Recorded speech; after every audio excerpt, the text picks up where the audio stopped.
Single Simulcast is about a lot of things. This podcast may make you laugh, cry, or pound your fists into your desk. If you hear something you like or something you don't, leave a voicemail at 916-572-9016 or email us at singlesimulcast@gmail.com. 1.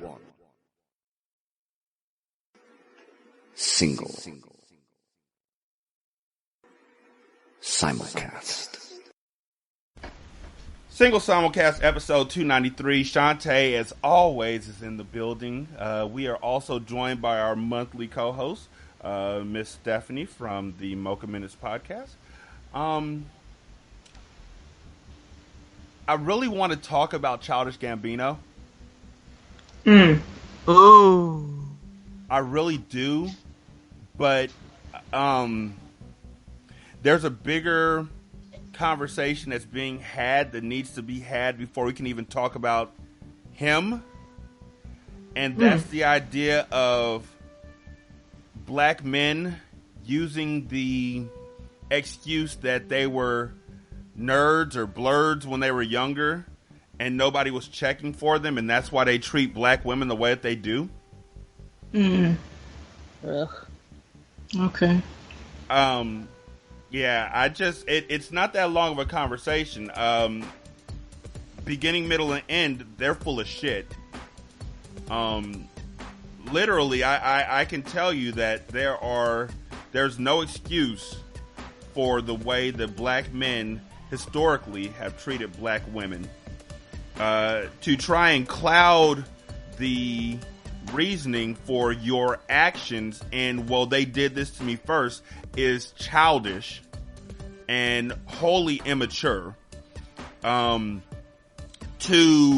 say that they did it to me and so I'm doing it back to them is without merit, because we all know that while y'all were black nerds who may have gotten teased back in the day for watching Pokemon or Akira or Cowboy Bebop or whatever anime. And yes, I included Pokemon because back then it was, to a lot of folks, considered to be an anime because it came from overseas. Or even Samurai Pizza Cats, which I loved. If you play video games and if you watch Star Wars and you knew what the hell a parsec was and you listen to certain music and all that, you know what? You still had the privilege of being a male in America and took your privilege to call yourself oppressed and downtrodden while you still took time out to oppress and downtrod black women who were in the same boat as you, except for the fact that they were being treated horribly by you, and you specifically, because you didn't find them to be up to your standards. See, that's the problem. You don't want to admit the fact that you were a trash-ass individual back then and that you're a trash-ass nigga now who hasn't grown up or who hasn't changed their mindset, because nobody has ever came around and told you otherwise. So you move from being a trash-ass blurred to being a trash-ass incel who still blames black women for all your issues, who still openly lust after Asian women and white women because that's what you saw in those funky ass animes you were watching as you sat in your funky ass room and didn't wear deodorant and wonder why people didn't look at you the right way. You blamed your skin color while getting down. That sound was God co-signing me, god damn it. You looked down on black women because their skin color was dark while you were saying that people were looking down on you because your skin color was dark. Do you not see the irony in this, you punk fuck? You talked bad about the black women at your school, whether they were a nerd or not, because you were looking for somebody already. You already had this mindset that the perfect woman was white or Asian because that's what you saw in those animes you chased after so much. Let's just keep it 100. Let's keep it real. For every one of y'all who are sitting back and playing obscure video games, oh yeah, I play Final Fantasy 8, that was the best one. Final Fantasy 7, that's what the fanboys say. I like the one that was deeper than that, and this the certain show that I watch and all that, and oh yeah, Star Trek The Next Generation, who you got? Y'all are the same niggas brushing somebody off to the side. The ladies who will come up and talk to you and say, hey, do you want to do this together? Do you want to study together? Do you want to get together? Do you want to do any of that? Nah. You might be a homegirl. Maybe. You might be a homegirl, but I can't take you seriously as an interest because look at you. You're a nerd. Here's what the problem was, blurds. Is it okay if I call you blurs or should I just call y'all motherfucking assholes? I'm not quite sure which one you want, but no matter what, you gonna get this fucking work. Here's the problem. Y'all were setting your funky ass standards higher than you should have been. And that's not, you know what? That's not even right because that's indicating that these young ladies weren't at your standards. What it was that y'all had a clouded, misguided idea of what beauty was. And you were willing to objectify women to force them into your box of what you thought beauty was. And even now you're still doing the same thing. You're still blaming them for all your issues, and you're blaming women for the fact that you don't have a relationship, and you're blaming black women for the fact that you can't get ahead in this world. You're blaming black women for the fact that no one takes you seriously, when in all honesty, your words, your thoughts, and your actions are the reason why people don't take you seriously. It's not that difficult to be a good person unless you've never been a good person. At which point, you are where you are right now, blaming everybody else for your actions and taking no responsibility. And there's a ton of ladies out there who are talking about this every single day. Every single day, there are women who are talking about this, black women who are talking about this on Facebook, on Twitter. Wherever you can find black women, you will find them talking about how they grew up as a nerd and got dismissed by black kids, black men who thought that they were nerds as well, but looked down on them because, oh, you're fat. Oh, you're not my type. Oh, you're ugly. Oh, you're too much of a nerd. How in the fuck do you have the gall to do something like that? That's like somebody who is standing outside of a restaurant saying, you know what? I haven't eaten in so long. If you could just give me some money for some food, I just need to eat. And they're like, you know what? No, I'll just bring you inside and get you something to eat. And they're like, fuck you. I asked for money. When somebody's standing right in front of you saying, what's wrong with me? And you lay out a list, and then you go to the next person to say, what's wrong with me? And they lay out a list. You are the worst person in that scenario.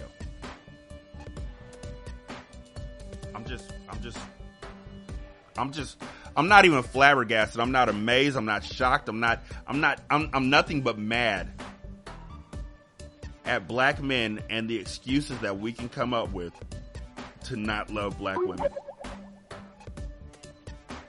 That's really it. Just the reasons we can come up with to not love black women. There are tons and tons. We just put them on top of each other. They hold us back.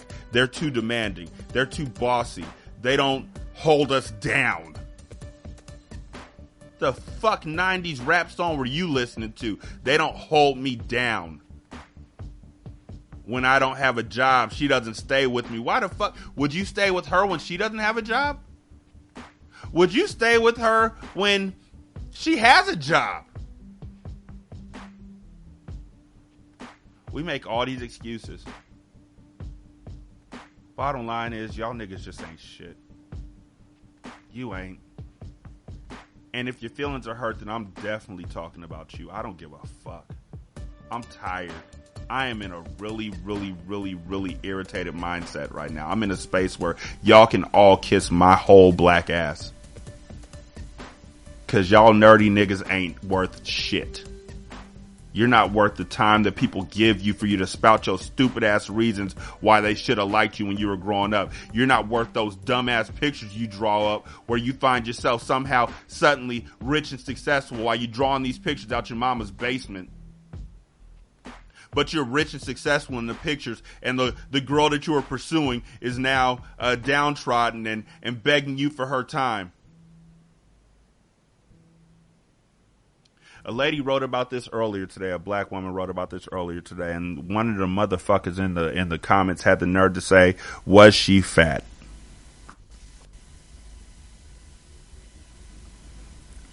If I have to point out one more motherfucker taking pictures of women who are damn near perfect in every way, and I'm not just talking about body type, because body type is literally, I will say this right now, for every body type you can think of, somebody loves you. I love you. Somebody loves you. Because you're more than what you think you are, or you're more than what they think you are. But these niggas who are taking pictures of women talking about, oh, she got a little bit too much stomach while your stomach is falling all the way over your dick. Y'all are a motherfucking problem. And these white boys who are out here shooting up schools and malls and just random places because they're saying women never gave them the time of day. Y'all can kiss my whole black ass too. And if you want to see me, inbox me. I'll give you my address. You can come see me, but you gonna see me.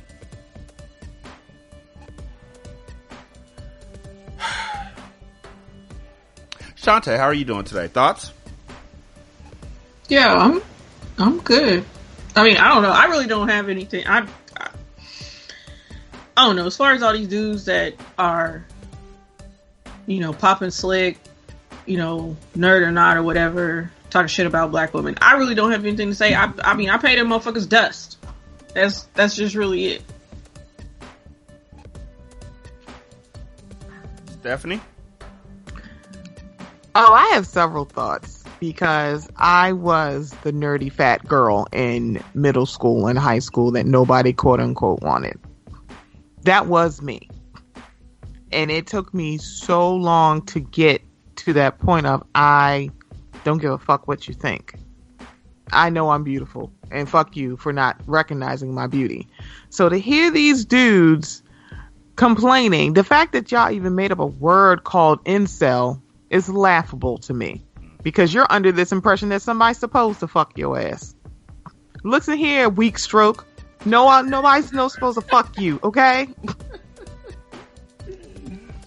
You couldn't get a girl off even if you had a fucking manual.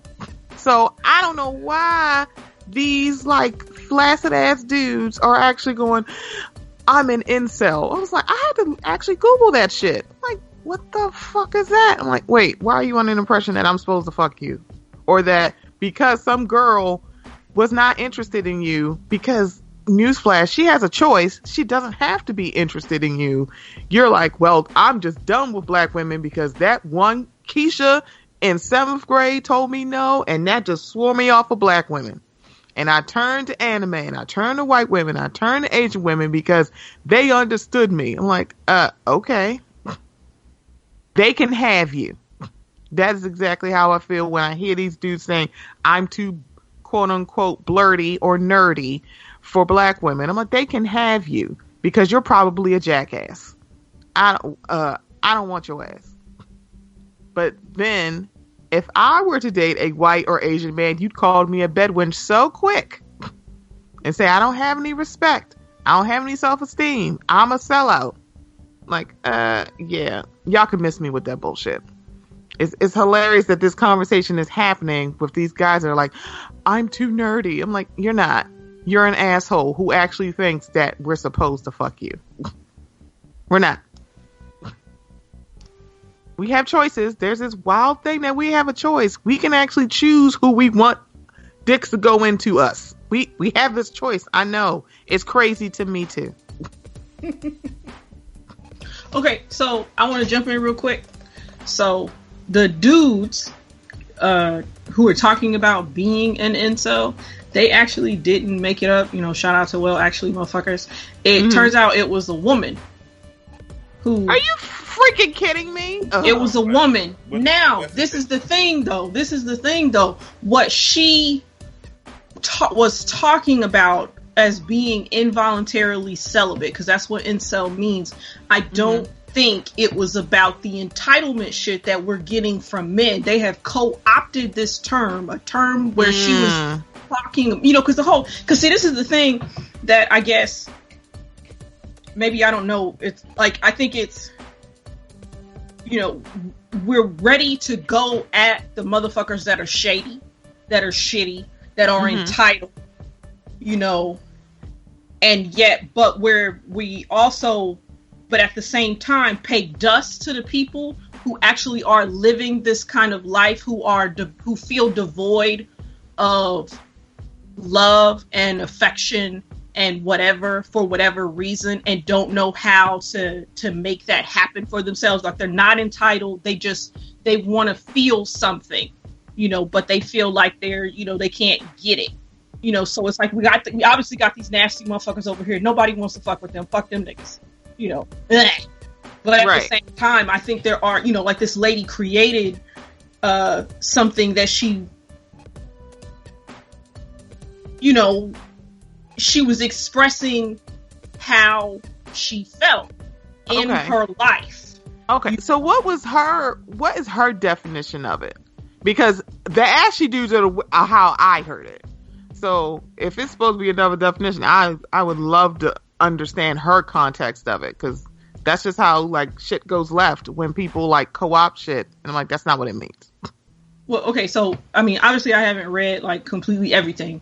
Right. It's just that I knew that this is a lady, but there's an L article in what this is. The woman's name is Alana, and she's a 43-year-old management consultant from Toronto. And she says, I was trying to create a movement that was open to anybody and everybody. And it says in 1993, she was finishing an undergraduate degree in statistics in Ottawa, and she never had sex or anything close to a boyfriend. Sometimes she blamed her appearance, short, slightly overweight, eczema splotches.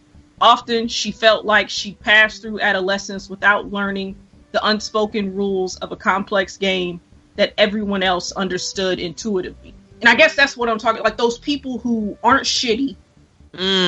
Okay.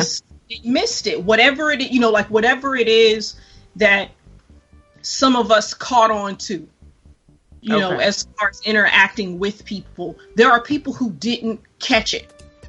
And on the one hand, it's probably some shady motherfuckers, the nasty motherfuckers who didn't catch it, but they're shitty. But at the same time, we almost operate in a sense that either you caught it or you're a shitty motherfucker over here.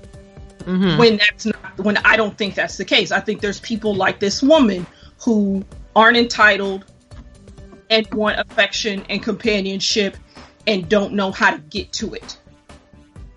But we don't. Part of the thing about knowing how to do some shit is sometimes you make fun of the motherfuckers who don't know how. And so those people are in that group, even though we're not specifically talking about them when we're talking about these shitty motherfuckers over here. We're still not talking about them either in a compassionate kind of way. It's probably mostly because they got silenced, because the loud and wrong niggas kind of drowned them out. Oh yeah, that's what motherfuckers focus on dudes.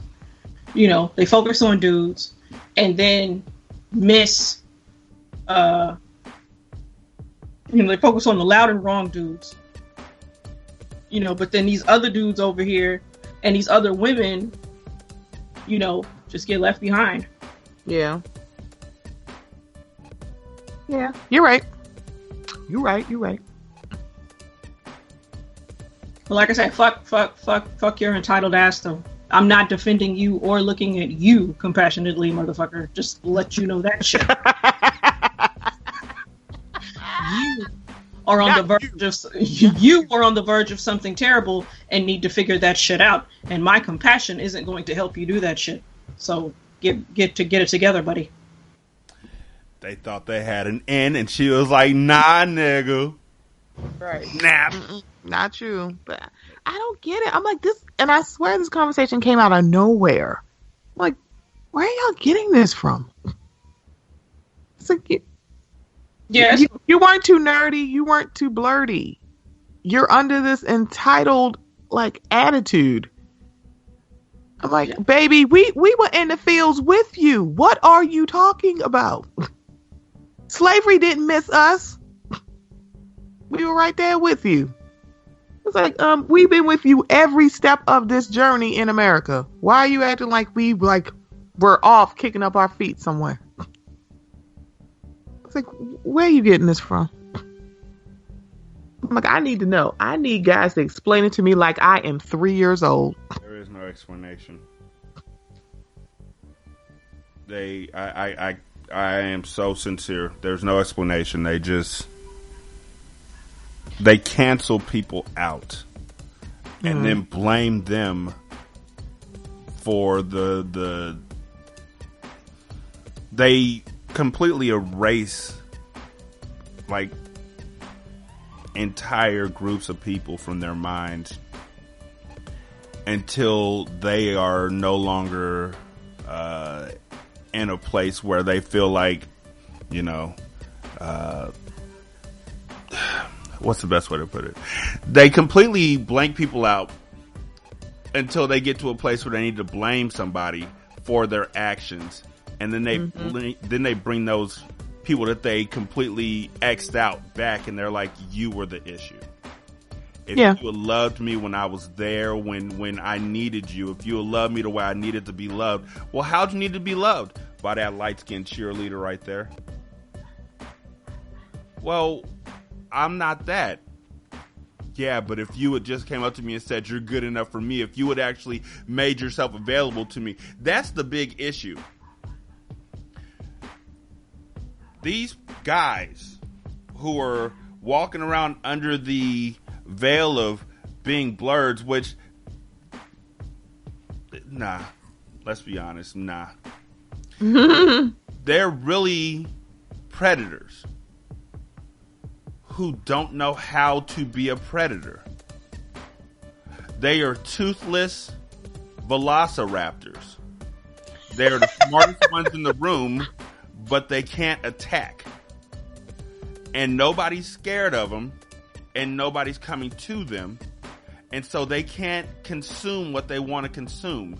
And so they blame everybody else for not being there to bow down to them, to not give them what they feel they deserve as a man, because they sat there in school and, in high school and in college, I'm supposed to have sex. That's what the John Hughes movie said. That's what American Pie said. That's what everybody said. I should be having sex. And the fact that I'm not having sex and nobody wants to talk to me and nobody wants to be around me has nothing to do with the fact that I am literally socially immature. Mm-hmm. I don't know how to deal with people. I don't know how to keep friends. I don't know how to have friends. But you know what? Funny story. I know this guy who didn't know how to have relationships and didn't know how to make friends and didn't know how to keep relationships and didn't know how to be outgoing and hid within himself. And you know what happened? I grew up. And I learned.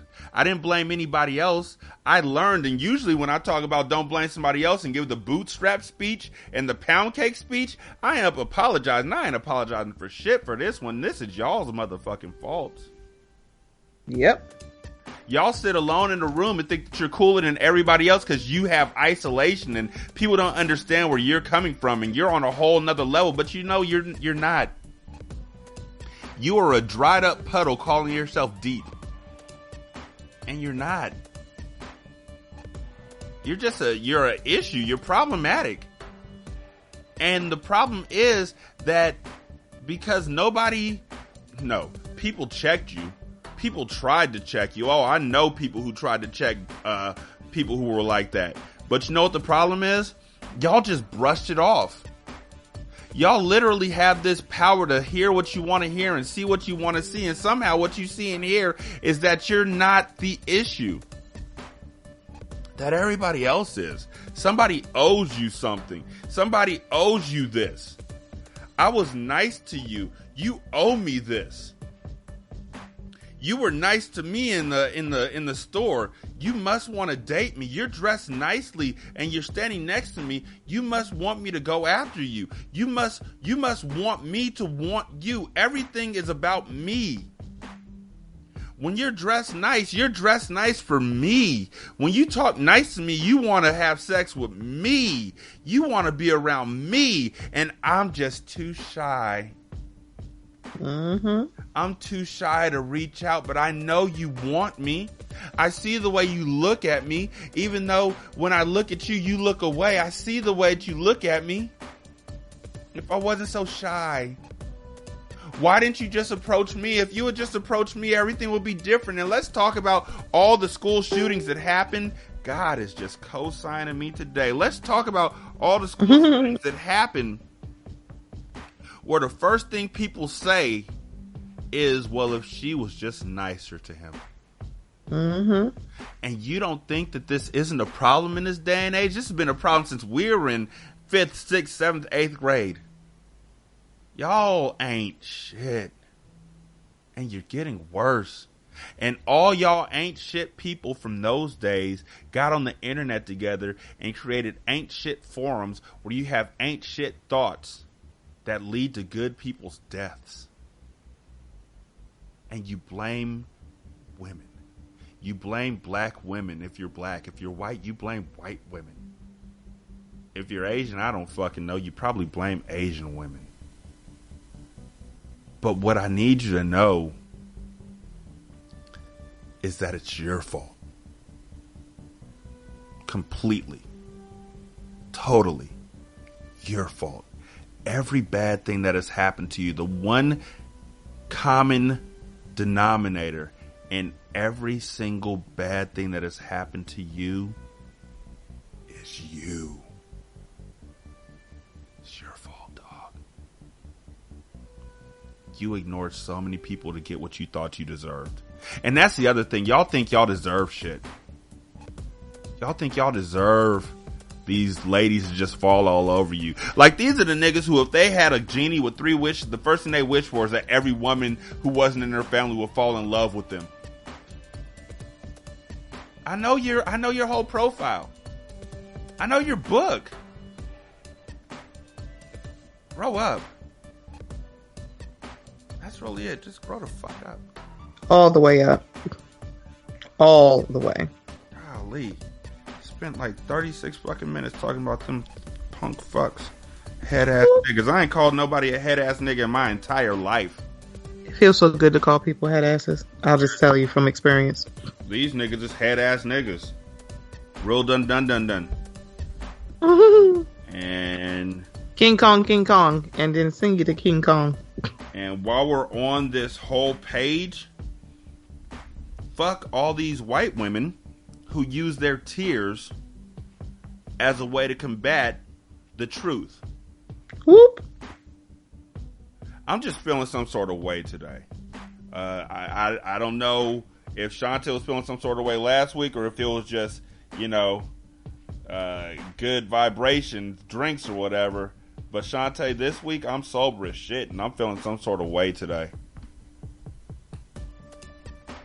Word. You know what? What's up, Shantae? Oh, nothing. I'm just chilling. I was wondering what your thoughts were on Donald Glover, because see, I didn't watch the video. Like what happened with me was people started posting the video, posting bits and pieces of it on Instagram, and a lot of the stuff that they were posting, it was like him dancing with the kids. And it was just like, oh, look at Donald Glover. He ain't got no clothes on. He dancing. Oh, man, he can really move. Whatever. And then, but still wasn't eager to, really watch the video. then people started talking more about the video, and it was just like, oh, there's all this stuff happening in the background, and he might have reenacted some way the possibility of him, like, he killed a black choir, so people were making the connection to the Charleston 9 and just all this different stuff. People talking about how he had something against, or he spoke out kind of critiquing or criticizing Black Lives Matter, but here he is now seemingly addressing police brutality. So it's like, kind of like, what is the truth, in a way? Because at least at this point, it doesn't seem like he's acknowledged where he fucked up as far as that was concerned. It just seems like here he is just talking about it. And so for me, it was just like, oh, well, I don't need to watch this. I damn sure don't need to watch him shoot, a black choir or whatever. I don't need to see that or anything. So yeah, I guess I was wondering, definitely. Oh, and everybody that's black that makes art isn't a genius. Hello. I just want to talk about it. Like, just like, and maybe that's something where we're fucking up on the internet collectively, I think, and I think it fans out into like real world kind of shit. Just, we can big up people. I mean, I don't know if you want to root for everybody black, whatever. I do not. Hi. But but I don't know. I think we gotta learn to temper our praise, I guess, at times. Like, everybody doesn't need, a roar. Or if they get the roar, then let these other motherfuckers critique that shit. That's really what the problem is. It's like motherfuckers want to roar for some shit, but don't want to listen to people be like, well, I don't know. I think he kind of fell short. Or, oh, I think this doesn't really sound the way it sounds. Like even people, feeling some kind of way about Awaken My Love. And, saying it's derivative. It's like, shit, this shit probably is derivative. It sounds like, the old school shit from the 70s and stuff. Mm-hmm. It's like, I get it. It's like, it totally makes it. Like, I like the album, but at the same time, me liking it isn't gonna make, or somebody's critique isn't gonna hurt me as far as liking it. And I feel like people react, like they hear a critique of somebody black and it's just like, oh, how dare you? How dare you not root for everybody black? Kind of thing. Like, relax. That's what art's supposed to get critiqued. Art is supposed to get critiqued. Yep. All skin folk ain't kinfolk. And there's so much art and music and stuff going on in this world that to say everybody stop and listen to this one thing that just came out is disingenuous. There's no way that it's going to happen. I think it was Deidre James from My Details podcast was saying how much she loves the opportunity to listen to music for the first time months after everybody else has already stopped listening to it. Mm-hmm. So then she can enjoy it in peace, and I wholeheartedly co-sign that. I think that that's the best way to do it, so you can get your own clean, clear thoughts without anybody else giving you their opinion or their reactions, because there's going to be thought pieces about everything from J. Cole to Childish Gambino. On the spectrum of geniuses,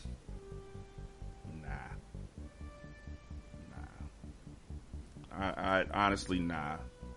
I mean, I don't know. I mean, that's a difficult thing to quantify. The word genius, like giving somebody that level, genius, is difficult for me to quantify, because in my mind, when you say a musical genius, I think of somebody like Prince, who taught himself how to play all these instruments. I think about somebody like Stevie Wonder, who did all this wonderful stuff while allegedly being blind. Stevie can see. Okay. All right. Even to an extent, I can say, I don't know if Michael Jackson's a genius. Musically, people wrote his music for him. He performed it very well, but people wrote his stuff. People did all that. Prince wrote his own music. He wrote his own music. He wrote his own lyrics. He did everything. That's a genius to me. Somebody who can do all of that. I don't know anybody else who really is at that level. And so when people prescribe the word genius, that's their opinion. And I am more than willing to give people their opinion unless it's completely wrong. Mm-hmm. You know, like, I feel like all black people should die. I'm going to argue that to your death. But you say that somebody's a genius. I think that honestly, the part of these statements that are missing in this day and age is two simple words. To me. To me. To me. Those two simple words will change everything. Childish Gambino's a genius. To me. Oh, cool. That's your opinion. Okay, I'm not gonna argue it because that's to you. And obviously, since it's to you, if I argue it, we are now on two polar different sides of the street where we shouldn't even be arguing about somebody else's stuff. You know, Tully was a good movie to me. You know, somebody else says they didn't like it. Okay, you didn't like it. It wasn't a good movie to you. It was a good movie to me. Let's just divide. But instead, we all have this. It's like that meme. So-and-so is a genius. Prove me wrong. I shouldn't have to prove you wrong. It's your opinion. And no matter what I do, you're not going to change your opinion. And that's the thing that gets me is that 9 times out of 10, in almost every other circumstance, we know we're not going to change anybody else's opinion. So we don't even really go to bat for it. We don't even try that hard. But when it comes to music, and when it comes to black music and to a large extent at this point in time, when it comes to Childish Gambino. Sure. I mean, let's keep it real. Between his music and Atlanta, Donald Glover is on a extreme high right now. Sure. And has been up for a while. But if you say anything against him, there are people who will say you don't get it. Okay. Sure are. If you say that you're for them, if you say you're for him, people will ask you why, which is another way of starting an argument about it. He's literally polarizing. And so I find the safest way for me to go about it, the safest way for me to walk down the street is to say, he's all right.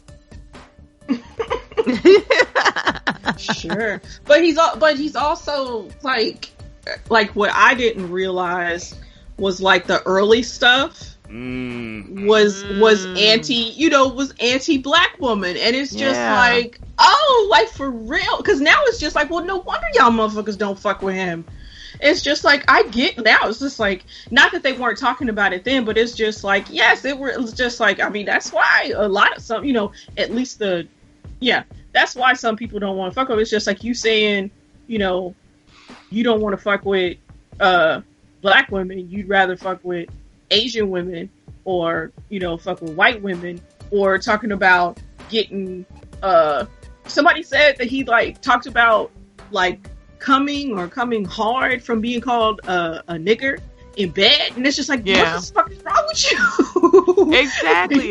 Exactly. Because my foray into Donald Glover was the show Community and Awkward Black Girl, because Issa's character had a big crush on Donald Glover. That was my foray. So I didn't know anything about his music. I didn't know anything about his stand up, and it wasn't until the last year or so that they're like, he don't like us, right? I'm like, did I miss something? I'm like, oh damn, really? He said that shit? Oh man, really?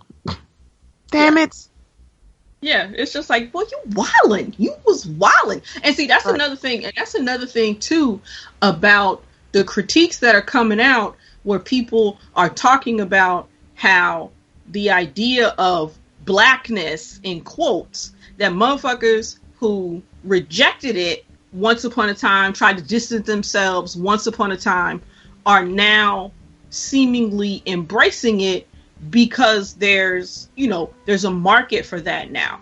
And there definitely is a market for that. You got motherfuckers talking about, well, this is the blackiest blackety black thing that's ever happened. Like all this hyperbole for just, black people get together and it's just like, oh my God, this is the blackest thing ever on the planet. Oh my God, kind of thing. It's just Right. It's just Three black people in the room. This is the blackest thing in the world. I'm like, it's 3 black people. It's 3 niggas in the room. What y'all doing?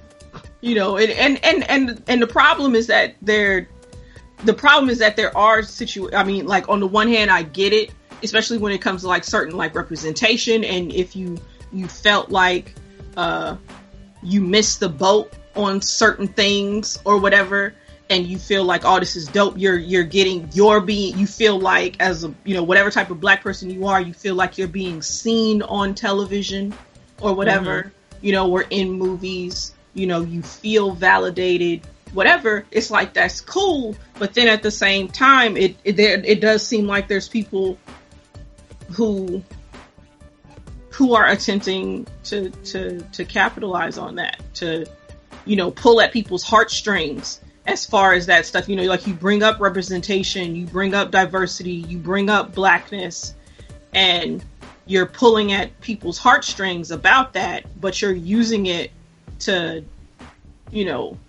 make money. Basically, you're using it to make money. You don't really give a fuck about these people. You might end up changing on a dime if the wind blows right. Mm-hmm. But here you are now. Black be black. Yeah.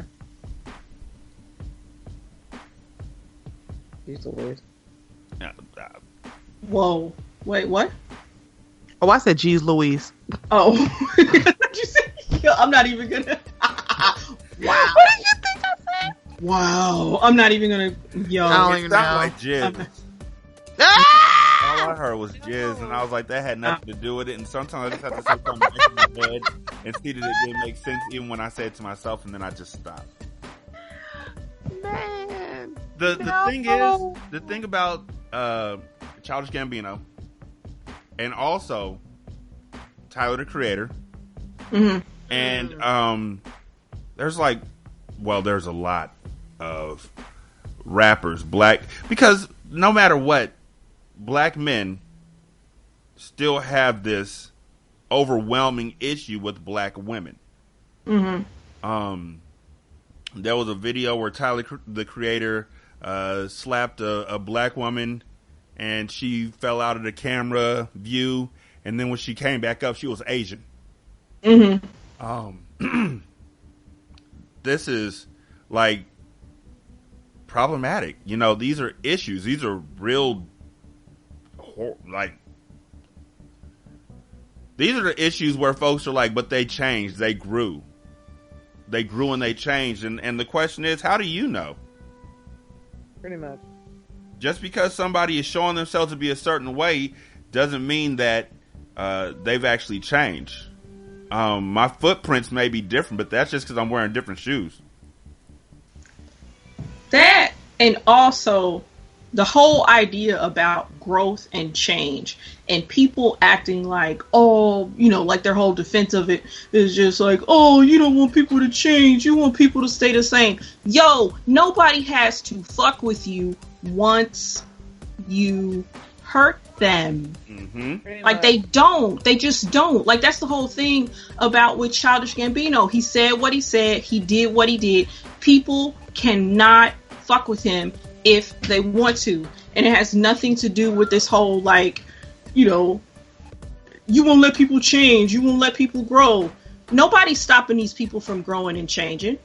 Nobody's doing that. That's on them. That's on them to change. Their changing and growth is independent of people's reaction to them based on the things that they've done. Nobody has to fuck with you after you've hurt them, after you've done something shady. It's just, They can hold that grudge, or they can feel some kind of way. They can scrunch their face every time they see you for the rest of your life. That's just what it's going to be.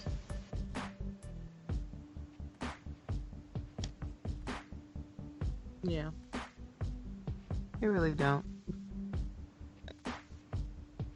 Not required.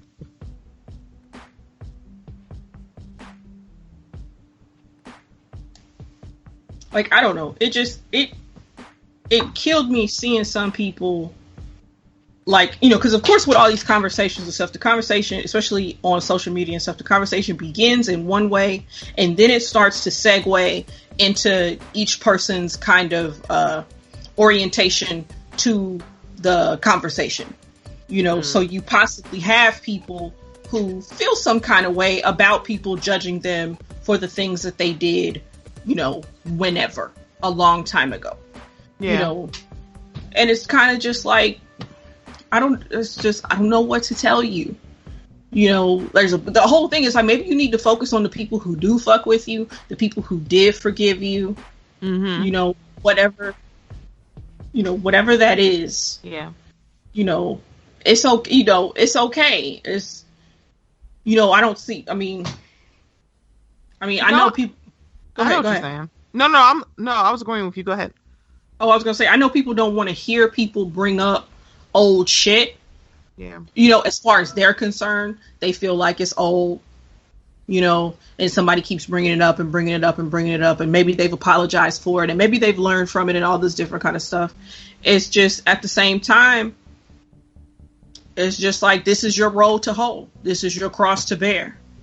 You know, it's kind of like, sorry. Yeah. It's like, but you don't have to project your shit onto somebody else's shitty stuff. That's really what it is. Right. You know, like, let that step away. Like, cause this is, you know, Childish Gambino being critiqued for the shitty stuff that he did has nothing to do with you and whatever you've done. You know, step out of that. Yeah.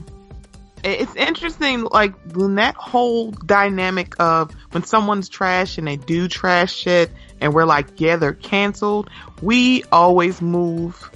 The finish line is always move when it's your fave.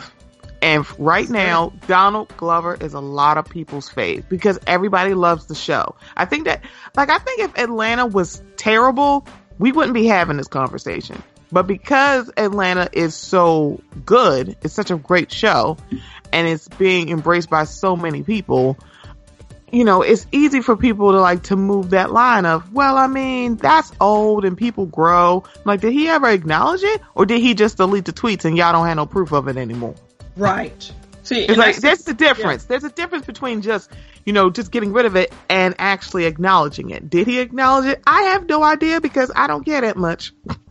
Right?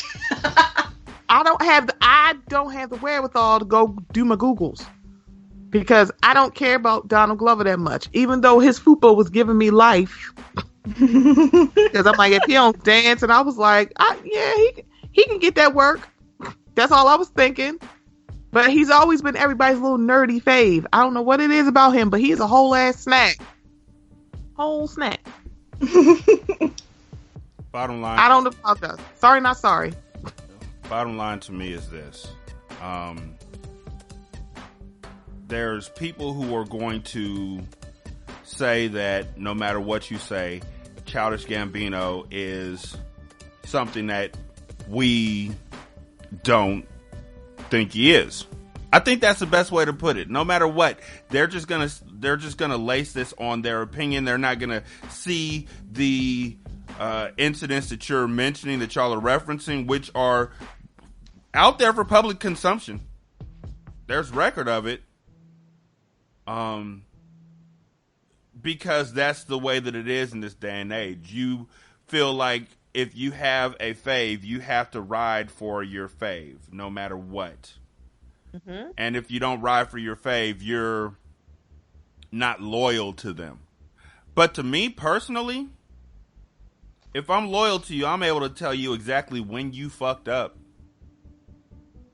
and how you did it. Mm-hmm. and how long I dealt with it, or how long you went through it, and what you need to do to make it right. Because my loyalty is not one-sided. I'm not your weed carrier. I'm your friend. If I'm loyal to you, I'm your friend, and it is incumbent upon me to let you know. Bro, sis, NB, you got to do better. Mm-hmm. And there is no proof that he's doing better. There isn't. He still hasn't made any amends or apologies or anything like that. And like y'all said, even if he apologizes, they ain't got to accept that shit. You said some really rancid stuff about black women. Exactly. Said some really rancid stuff about, I believe he said he wished he could be a racist during the time after Michael Brown got shot. Like, there's all of these things that are now coming to light. Like, I was reading about this earlier today. So please do not come after me. Well, if you do, go for it. I don't know. But still, it's documented. And that's the thing. When your faves issues are documented and we still look past them. Niggas are still looking past Chris Brown. Honey. Even now, Chris Brown, there's this rapper that I liked named Joyner Lucas, who put out a whole Facebook post to Chris Brown for his birthday. Called him a hoe all over the place. I don't know how that works, but happy birthday, hoe. I was like, I don't know what kind of relationship they got. But for all y'all who are hating on Chris Brown for what he allegedly did in the past, y'all need to get off my nigga's dick and all that kind of stuff. Like, dude, it's documented. The police record is there. He never did anything. Same thing for Childish Gambino. There's going to be people who are like, yo, why don't y'all get off his dick? He's doing this and he's doing that. And there's other people who are like, did you not hear him 3 years ago, 2 years ago, a year ago, yesterday, at all? Because we hear what we want to hear when it's our people, when it's our faves, and when it's our faves and it's our people. God bless us all. We'll be right back. This is Single Simulcast. I'm Amber P. I'm also black, sexy, geeky, and mental. And you are listening to Single Simulcast. Rock on, cool kids. Hey, this is Bacon from AdSpace, and you are listening to Single Simulcast. What's up, everybody? This is Classic, CEO and co-founder of the CSPN network. And when I'm not working on the many podcasts on our network or just hanging out, I'm listening to Single Simulcast, and so should you. Hey, this is Marla, owner of Velvet Lips and co-founder of the Sex Down South Conference, and you are listening to Single Simulcast. Hey, what's going on, everybody? This is Ghost Shadow 004, a.k.a. Tyrone, and when I'm not just sitting around doing nothing, I like to kill time and enjoy myself listening to the Single Simulcast. This is Jarman, a.k.a. Shantae's brother. You listen to Single Simulcast. Favorite podcast is favorite podcast. I like listening to it. Hopefully you like listening to it. Enjoy. Hi, this is your man Jeremy from the Crown of College podcast, and you are listening to Single Simulcast with my man Rashani and Shantae Fabulous, your favorite podcaster's favorite podcaster. And I'm your favorite podcaster, so that should be your favorite podcaster, because I'm your fave, and your fave's fave. Check them out on Single Simulcast. And check out Crown of College, found wherever you can find great podcasts and the CSPN network. Single Simulcast wants your reviews. Leave a review on Apple Podcasts, Google Music, or wherever you listen to us.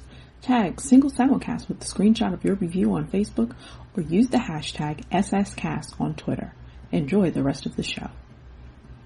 Who Raised You podcast is a kitchen table conversation between Karen, Jolly Yang, and Treasure Shields Redmond. as we explore how culture, family, and intersecting identities pave our way toward liberation. We want to know, who raised you? We're curious and sometimes a bit irritated. Sit down, we have lots to talk about. Hi, this is Gabby, and when I'm not leaving 47 voicemails, I like to relax and listen to my favorite podcast, The Dream Team. Didn't Alec Baldwin get in a lot of trouble just by tweeting the name of he tweeted the name of, like, he was not, it was no commentary. He was just saying, he was just saying the song was good. He was like, I like niggas in Paris. Right, and he was just saying the name of the song, and he got torched for that. That's what I'm saying. Like, Bill O'Reilly came right behind him and said, and I like the song Niggers in Captivity. Bill O'Reilly likes the song Niggas in Africa, as in y'all go back. He's been trying to get niggas to Africa to happen for years. White folks have a secret handshake, like, okay, we slap hands, and then you slide it, and then you hold a piece of cheese to your mouth. But let's be real. Oh, wow. But let's be real, though. Like, the niggas in Africa is going to be like a white a barbershop quartet. Doo-doo, doo-doo, doo-doo, doo-doo. I ball so hard these niggers can't see me. Wow. I ball so hard these niggers want to be me.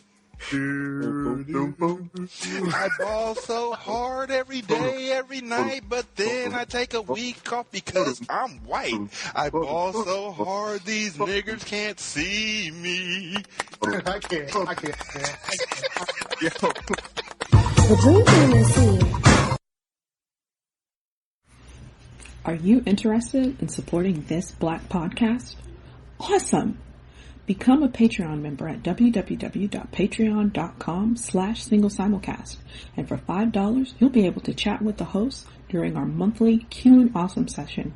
You can also support the show via our Teespring store at teespring.com/stores/single-simulcast and get a shirt or a mug.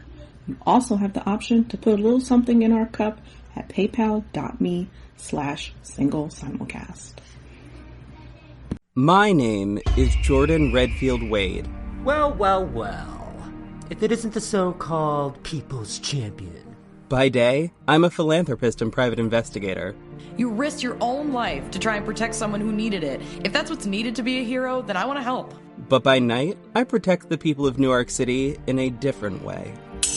My name, champ, is Redwing. Do I need to count the sheer number of felonies you committed today? As she lay dying, I promised my mother that I would fight for those who couldn't fight for themselves. And I refused to let her down. I would do anything to keep you safe, you know that, anything. Even murder? If that's what it took, then yes. I am the defender of Newark City. Justice is not something you can manufacture. I am Redwing.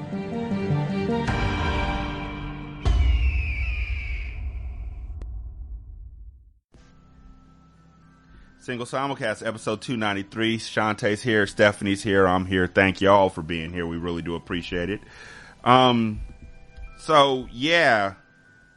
You know, sometimes you just make bad decisions. That's all I'm gonna say. Like, not talking about what we talked about before. I'm talking about really bad decisions. Like, when it's all said and done and you look back at it later on, you're gonna say to yourself, you know what, I wish I hadn't have done that. For example, a Florida woman was arrested on Friday after cops said that she falsely called 911 claiming a medical emergency when she was really just thirsty. Oh, bitch. It turned out that Jennifer Sue Roberts' emergency was a need for beer. The 57-year-old called 911 twice, just after 12 noon and just before 4 p.m., claiming that she had a medical emergency, according to the Tampa Bay Times. Roberts reportedly appeared intoxicated when paramedics arrived after the second call. The county sheriff's office record seemingly indicates Roberts, who also reportedly goes by Jennifer Sue Sunday, has been making numerous calls of 911 without an emergency. WFLA reports she's made 28 false calls since February. We don't know if they're all for beer. But But they finally got fed up with her. 28 calls. Mm-hmm. They finally got. I wonder what made them finally get fed up. Because I mean, that's a lot of calls. Because I imagine that's 28 times somebody's come out, possibly. Or maybe maybe it was 14 times. Maybe half the time they were just like, oh, that's so and so. I'm not going. I'm not even sending this in. But somebody was like, ain't nobody got time for that, and hung up. And right. This is the third week in a row that we have referenced a time where that woman would have been in the right. She was literally the hero we needed. Ain't nobody got time for that. And then she doesn't go to jail for this. 28 calls were her. We're okay with that. You get a pass for this. But that's just people playing on 911. Exactly. That's people playing on 911. That is not okay. That is not okay. And I know that's not okay because I did that shit as a kid. Wait, what? No, wait, did I call? No, it wasn't 911. No, I was calling the operator. I was pressing 0 and Crank calling the operator.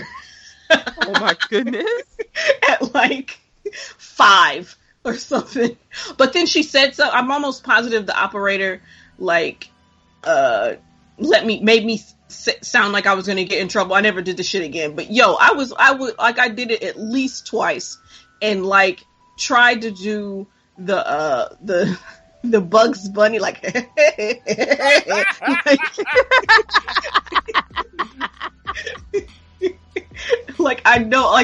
I was definitely pre-kindergarten, not kindergarten yet, but yeah, I was on some bullshit as a wee lass, I guess, calling the operator. So to make sure I got this straight, you really thought 911 was a joke.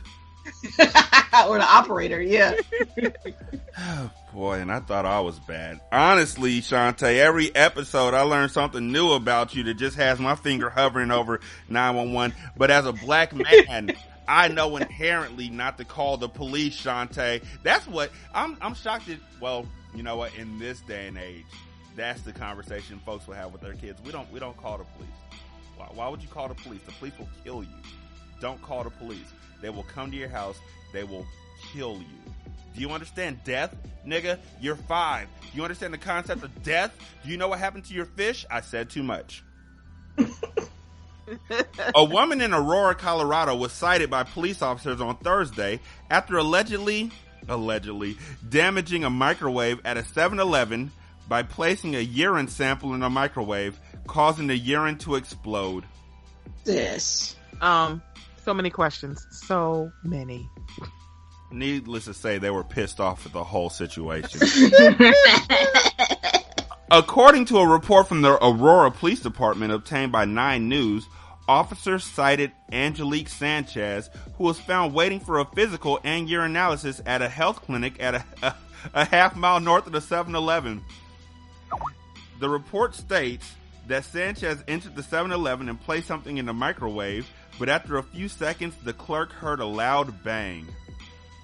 The clerk told police that she saw Sanchez exit the store immediately after the explosion and that there was a yellow liquid dripping from the microwave and the smell was unquestionably urine, which sounds like a really bad cologne. I'm just putting that out there. Unquestionably urine. For her. The clerk demanded that Sanchez clean up the mess, but Sanchez simply wiped out the microwave onto the floor and left the store. This prompted the clerk to call the police, who were able to locate Sanchez at the health clinic, waiting for the test for a future job. According to the report, Sanchez told an officer that she cleaned up the mess and did not understand the problem. When I reminded her that urine blew up where people prepare their food, she told me it was not real urine, the officer wrote in the report.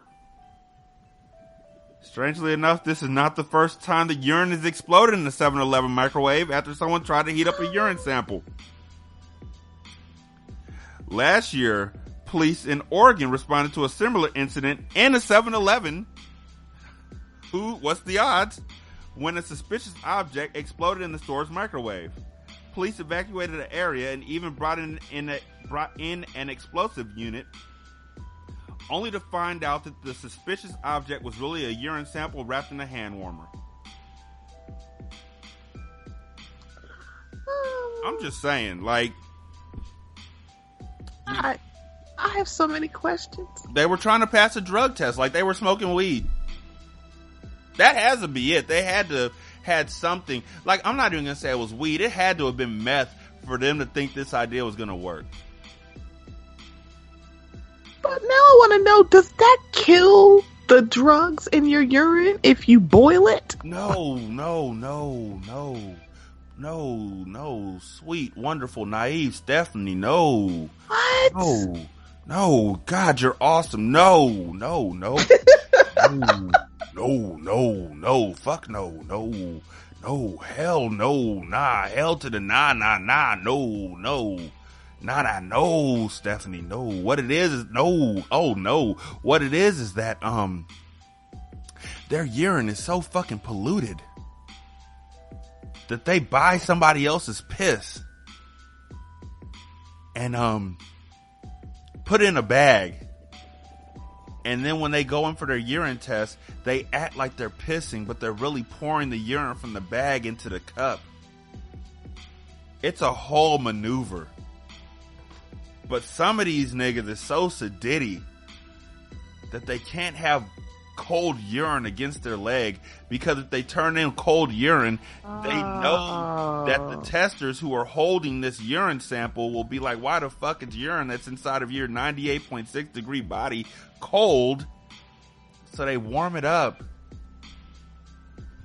You really thought that they were trying to eliminate the germs? And that is the cutest thing. That's why I said I had questions. I'm like, I need to know, because I didn't want to read further. All I heard was a blown up microwave full of piss, and I'm sitting here like, but why, how, nigga, what? Yeah.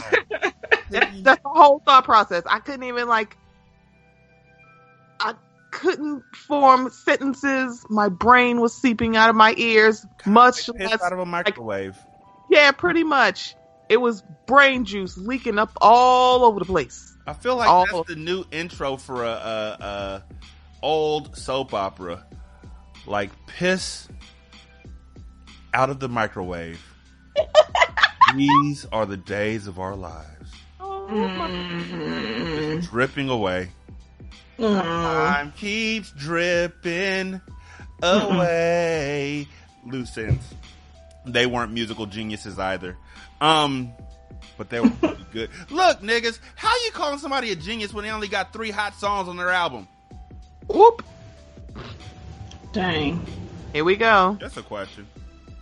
So I honestly, it doesn't work to warm up your piss. Warm it up, piss. I'm about to. It doesn't work. Whoa. Warming up piss. And if you are going to warm it up, put it in a microwave safe bowl. How do you just walk into a 7-Eleven like, I'm not buying anything, don't worry about me? Warming up piss? Don't look over here. Don't look over here. Nothing to see. What's that smell? You're that smell. Like, why didn't they just run? Like, why not just run it under some hot water? Because they're high. They have to go to the 7-Eleven. I'm like, yeah, because they obviously weren't going to put it in their microwave. That's crazy. You could have boiled it. Like, you could have boiled some water and then set the sample in. Obviously not. You don't want it completely boiling, but it's just there are so many other decisions that could have been made to warm up some piss if it's that serious, and that wouldn't have required that wouldn't have required. I guess leaving. Like, you wouldn't have had to go to 7-Eleven with your urine sample to put it in the microwave. Well, all I can say is, if they tried this, you're in trouble now. Man. So, authorities say an extremely intoxicated man... Breathe, Rashani, you can get through this. Authorities say an extremely intoxicated man who was attempting to have sex with the tailpipe of a car. Good night. It's been real. Thank you for joining the TED Talk. I'm done. Tired of you. I'm tired of the whites. Oh, they're just really fucking up everything now. Attempting to have sex with the tailpipe of a car in central Kansas was subdued with a stun gun after he refused to stop.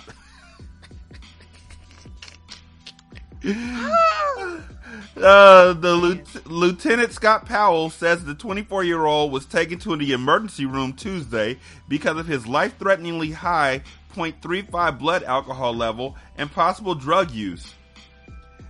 Powell said the man had a possible head injury and was completely oblivious to everyone standing around him and telling him to stop. Powell says the man is expected to be released from the hospital on Thursday. I know y'all don't want me to go into further detail. No, we don't. Okay. I will just say this. Some guys really do believe a hole is a hole. Like, whoa. See? Tailpipe, like, you got a big down. Right. That's what I'm like. See, this is just another one of these situations where it was just like there was another decision that could have been made that you just didn't. It just seems more work than for what you're trying to get done. It's just you could have did something else. You really could have done. There's probably something that's crotch level that you could have stuck. You know, stuck in that you didn't. Tailpipes are low to the ground. They are low. So, I mean, I wonder, man, see, I'm thinking way too much. Cause then it's just like, well, could he even like you got, you know, sometimes I would think that if you get too low, you can't really, thrust like you need to.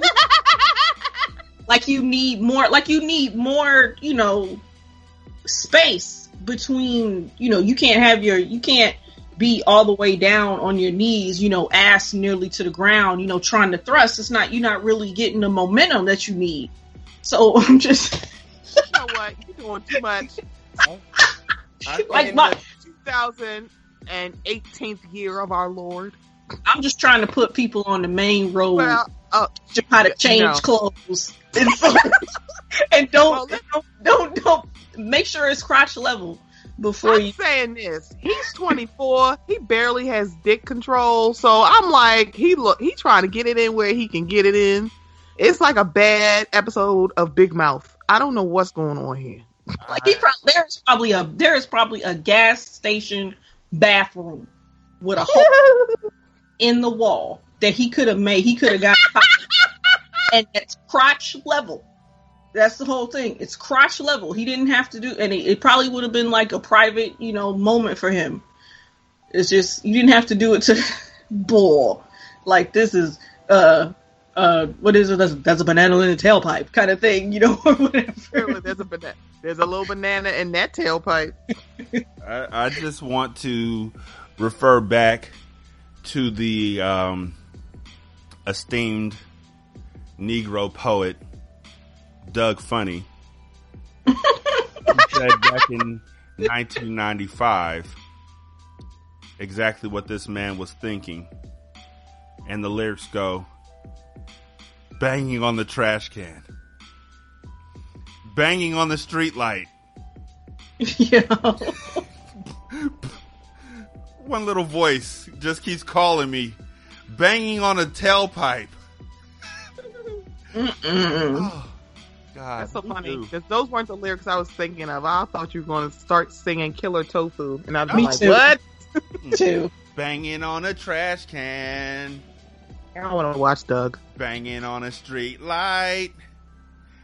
Banging on a bathroom hole. One little voice keeps calling me. Calling me. Banging on a tailpipe. You're absolutely right, though, Shantae. Like, how do you get that low? Even if it's, like, on 30-inch rims. I mean, okay. Can I just say, they didn't take him to the hospital because obviously nothing happened to his penis. They were just, they took him to the hospital because of his alcohol level. I'm like, How small is your penis? Thank God the car was off. I'm like, See, all I'm thinking of is like a soot covered penis. That's all I can think of. It's like a dirt, I'm like sitting dirty here dick. like tailpipes aren't that wide. So how thin and short? Nope. See, my brain's gonna seep out like urine, and I don't want to do it. Oh boy, people got needs. Clearly, everybody needs a tailpipe. Apparently, man, sir, go to the toy store. It's safer. So Shantae, long story short, remember a long time ago we were talking about that nigga, not the nigga because he was white, the white guy who was taking women out to dinner and then he was dining and dashing all of them? Yes. 2 women at different restaurants in Pasadena were allegedly victims of dine and dash dating by someone they met online, according to news reports. Pasadena police told ABC News there's an ongoing investigation into the activities of a man named Paul Guadalupe Gonzalez of Pasadena. ABC News has tried repeatedly to contact Gonzalez by phone, but has so far been unable to reach him. One woman was allegedly stuck with a $130 restaurant bill after she said her date went all out, ordering steak and shrimp on their recent date. The man then allegedly claimed he needed to get a phone charger from his car and never returned, the woman told KCBS. Another alleged victim told Inside Edition in a story published on May 4th that she experienced a similar incident with a man she knew as Mike and whom she met online. But in this case, the restaurant manager called him out. The woman, identified only as Carol in the story, said that when she arrived at the restaurant, her date was already eating and continued to order more, Inside Edition reported. After he excused himself to go to the restroom, the manager allegedly recognized him from news reports. Quote, I said, you're the notorious dine and dash dater. And he kind of looked perplexed. And I said, that's you, right? And he said, yes. I said, what? He said, yes. The fuck you gonna do? Yes. And I said, well, I'm not gonna serve you. That's how it went. That's how you stop a dine and dasher, by not serving him. But the date was already freaking eating when she got there, so I'm confused. The restaurant in Pasadena paid for Carol's dinner, according to Inside Edition. Pasadena, well, they're now that was nice. No, it wasn't. They should have just, said everybody wins and they didn't even pay for it because they already paid for it. So, like, he dined and dashed and she didn't get to eat. What were they gonna do? Like, you got to pay for this? All of this. Like he said, he recognized them in the bathroom and wouldn't let Carol order. That's fucked up. Oh my God. We're sorry, you can't eat here because he's a bad person. Do you have any questions? Oh, I have several, but I refuse to voice them. Definitely don't continue a date with someone that's already eating. Right? Like definitely. You see him eating.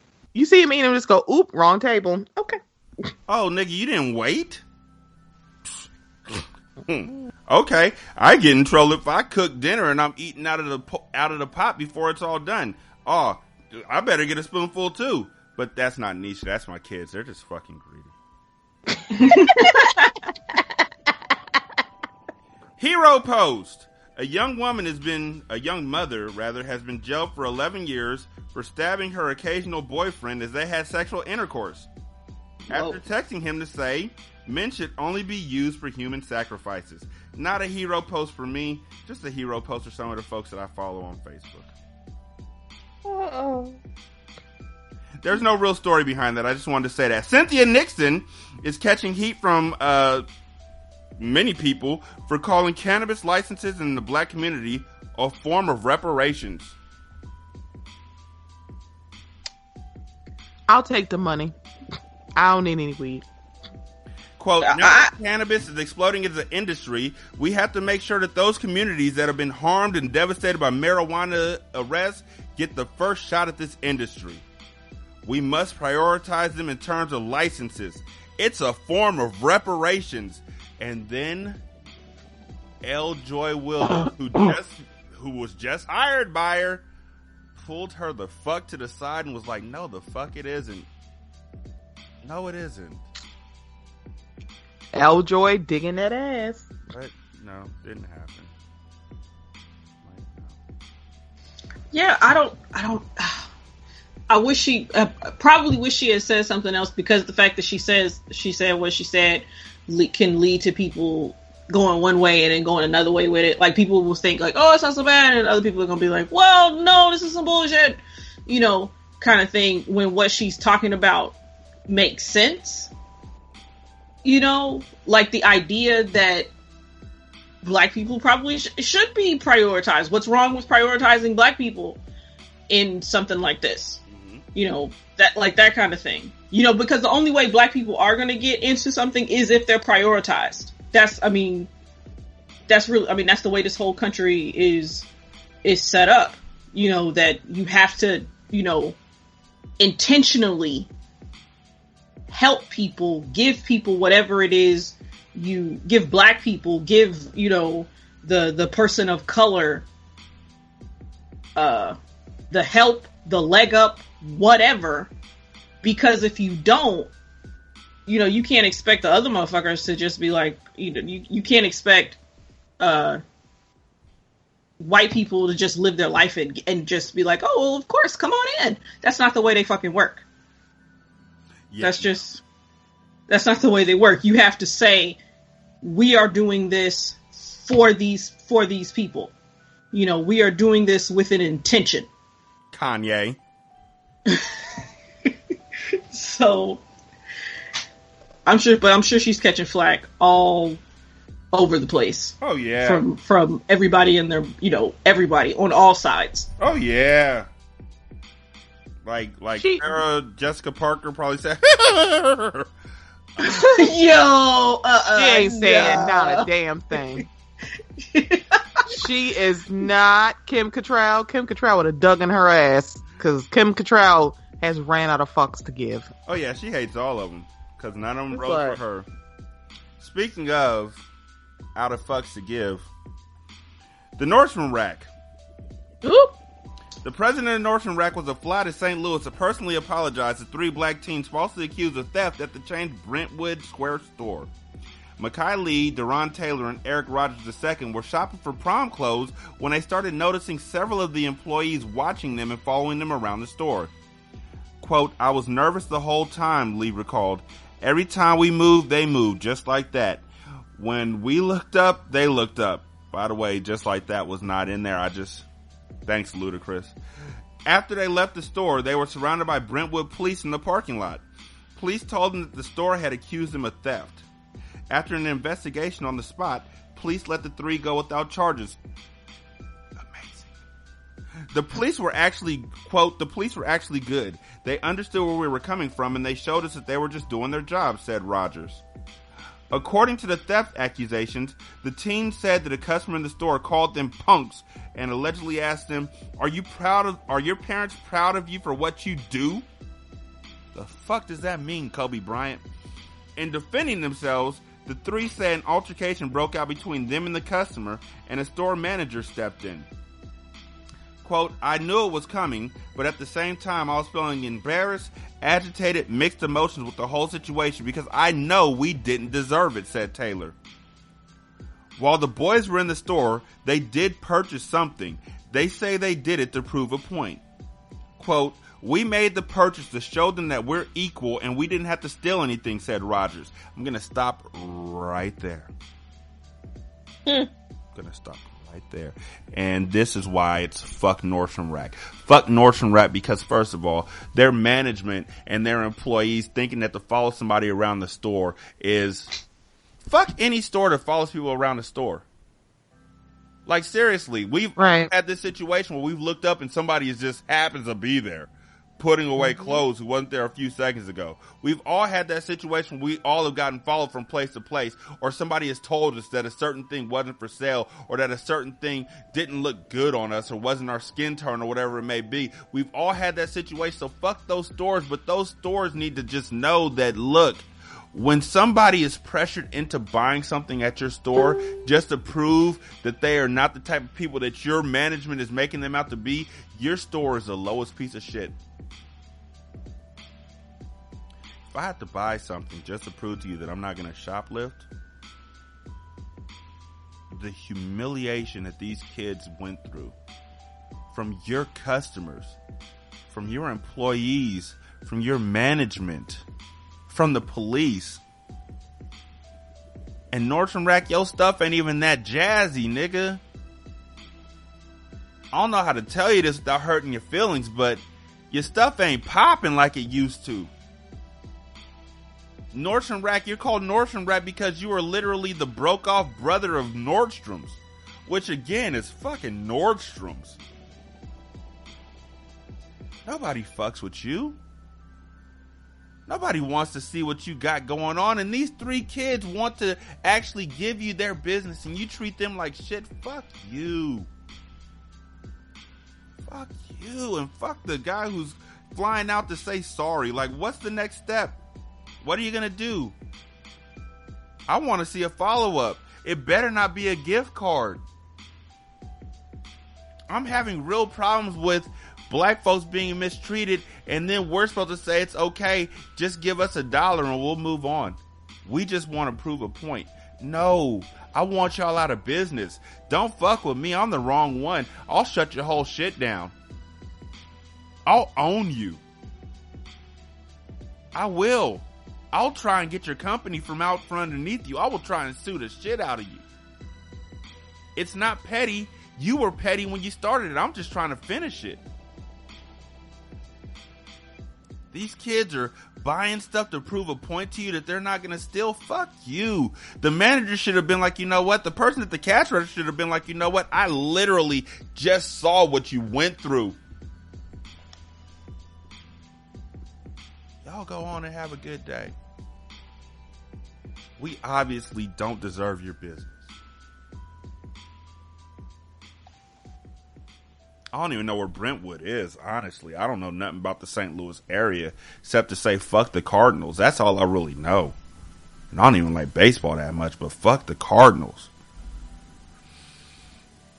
But it sounds like this area is a really troubled area as far as race relations. Because if a customer comes up to me and says, are your parents proud of you, and calls me a punk, yeah, there's going to be an altercation. There's going to be an altercation. The customer's going to lose. Your company's going to lose. In this day and age, I'm going online. I'm going live while your people are following me around while this person's talking, and I'm suing the shit out of you. You want to settle with me? Settle with these nuts. I'm about to take everything.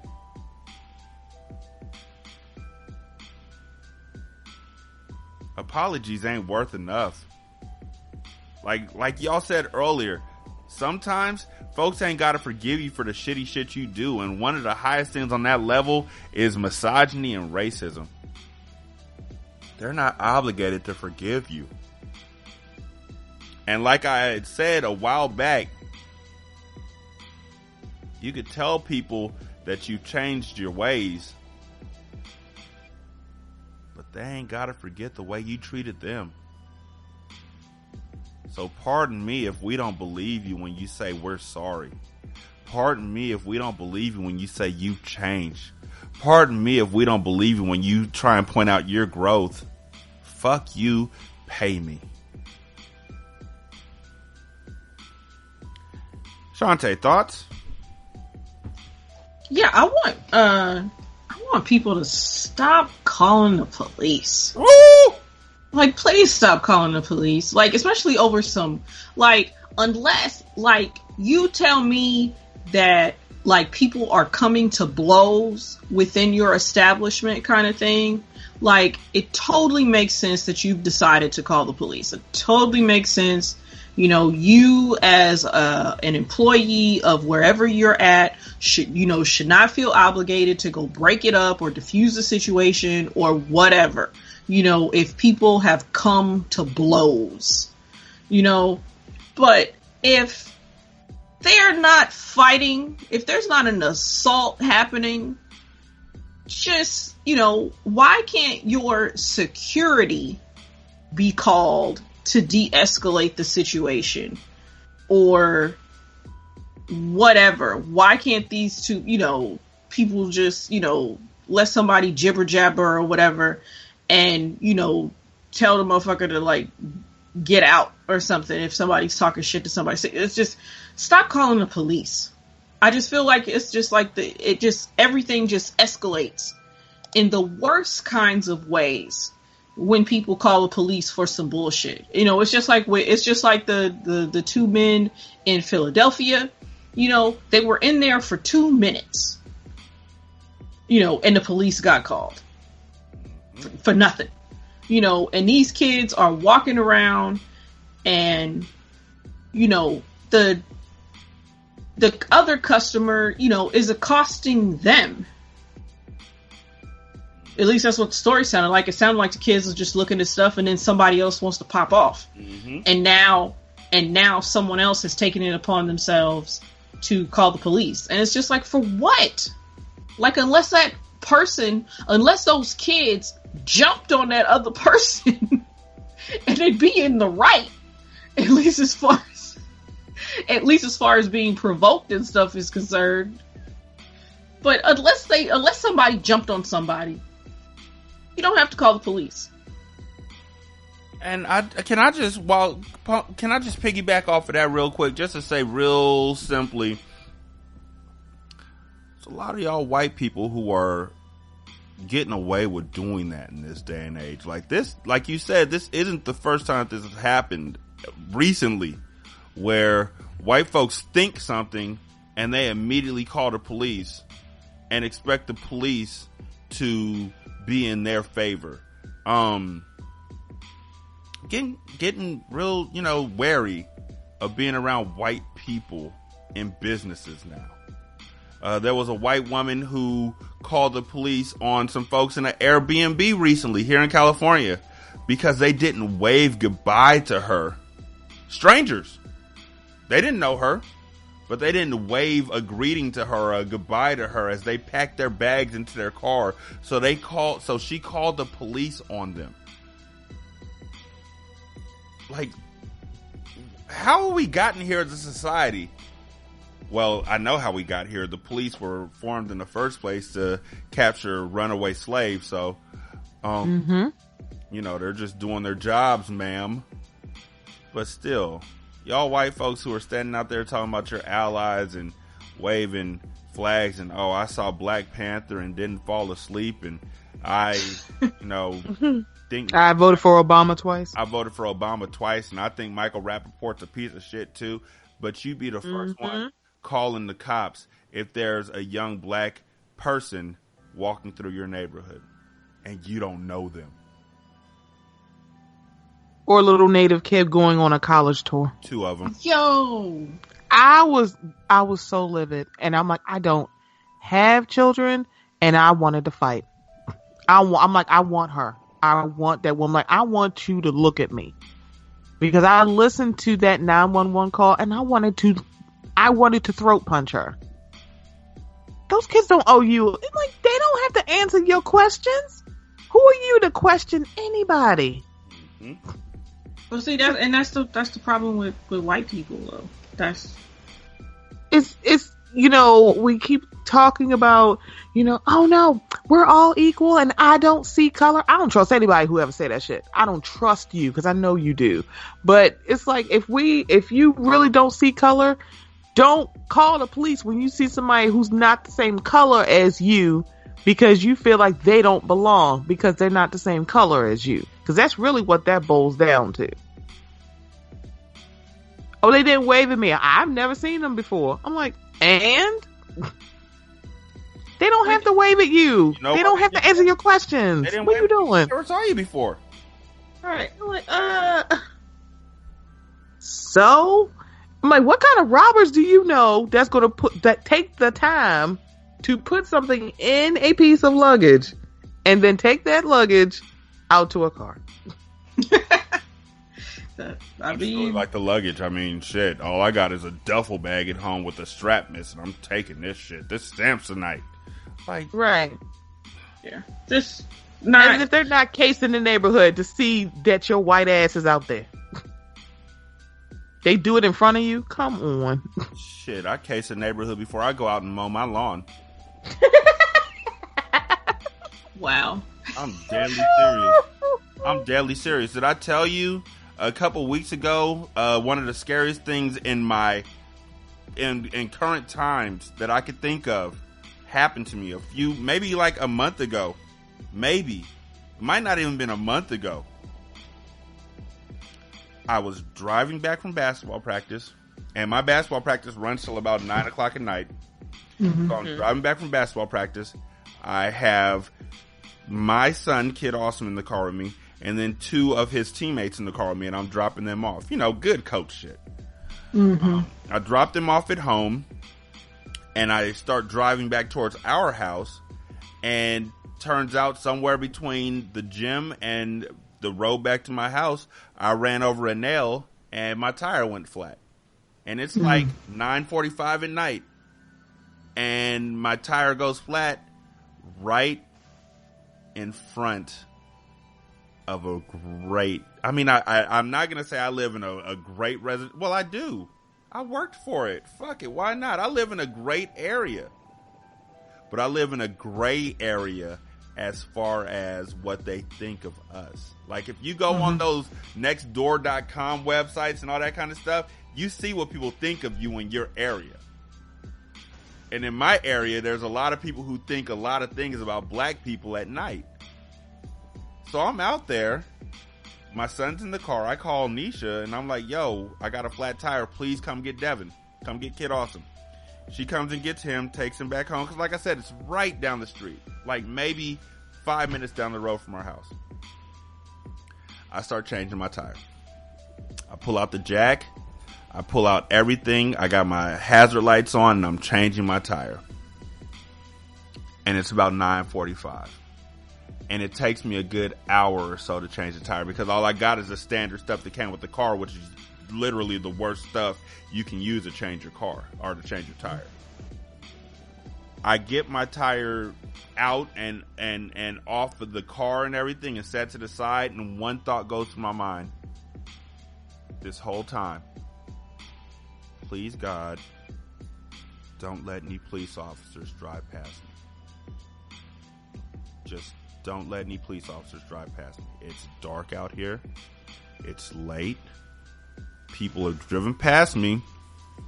Somebody at any given moment could have said, that guy needs help, but I'm not going to stop to help him. And these well-meaning people, or not well-meaning people, who knows, call the cops to help me out. Please, God, don't let the cops come help me. That's a crazy thought, right? I mean, it's not crazy for us, but to hear it out loud, that's a crazy thought. Please, God, don't let the cops help me. Yeah. And it's terrible. I'm rushing. I am rushing to get this tire changed as quickly as I can, because I know the chances of a cop coming down this street are high.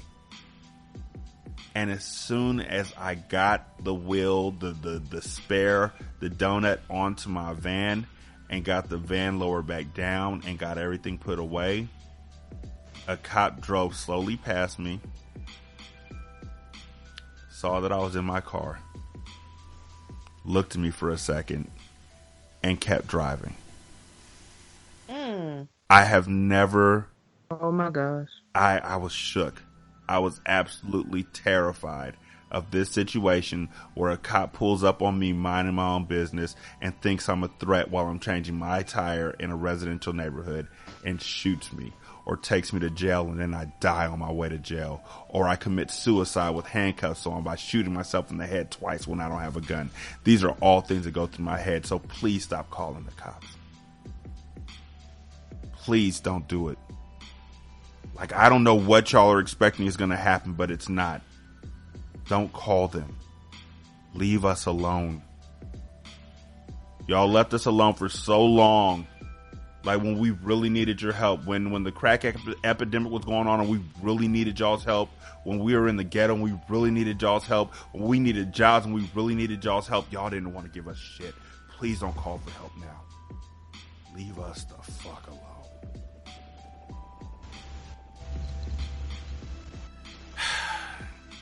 Stephanie, you got any shout outs? I do. I might have, my first shout out is to you, Rashani, for talking me off the ledge. He know what he did. But I also want to shout out I want to shout out our podcast group, Black Podcasters United. In June on the Mocha Minutes podcast, all of my guests are going to be fathers. And so I put out the signal, and I am looking at the guys who signed up, and I am super, super excited about this because many of them I've never worked with before. So this is going to be fun. Rashani is also in that group. So this is going to be a lot of fun. So I'm very excited about June. And also shout out to my mom. She is going to be my guest this week on my podcast. So I'm super excited about that. I can't wait. She's excited too. So those are my shout outs. Shantae? Yeah, just, shout out to Stephanie, for being on the show. Appreciate you. No. And, shout out to Rashani. And, just shout out to everybody who listens to the show and shares the show and likes the show and continues to rock with us, every week. You're appreciated. And yeah, shout out to people who can listen to their critiques be faved and not take it personally. Shout out to you. We're walking with y'all. We thank each and every one of y'all for walking with us. Weather's getting beautiful. It was actually 87 today here in Cali, and it's to that point where you wear those pants on accident for the last time until like fall. That's the weather that we're having right now. Like, I shouldn't have wore these damn pants. As your legs stick to the inside of your pants and your balls stick to the inside of your leg. Well, maybe not y'all. I'm just saying, like, for me personally, I knew that it wasn't going to happen when my balls and my leg were hanging together like, can we stay tonight? Yeah. I want to say that even though the weather's getting better, there's still people who are listening. If y'all need to talk, we're still here. And maybe some humor, maybe just some listening. We're really good at both. And don't be afraid to inbox us, DM us, anything of that nature. If you're inboxing or DMing Shantae, just be respectful. Just don't please do. Please don't be sliding into her DMs to ask her no stupid nasty shit. Just be respectful. And if y'all got issues with anything that we said on the show today, the email is singlesimulcast@gmail.com. We are open to all conversations as long as they're respectful. If they're not, they'll never know that it happened. But yeah, thank you all for listening. We greatly appreciate you. Thank you all to the Patreons. We greatly appreciate you. We got something on tap. Don't worry. We're coming back soon. This Single Simulcast, episode 293. Shantae and Stephanie and Shantae. Y'all be good. We out. Peace. This is Single Simulcast. Don't know by now that you slip.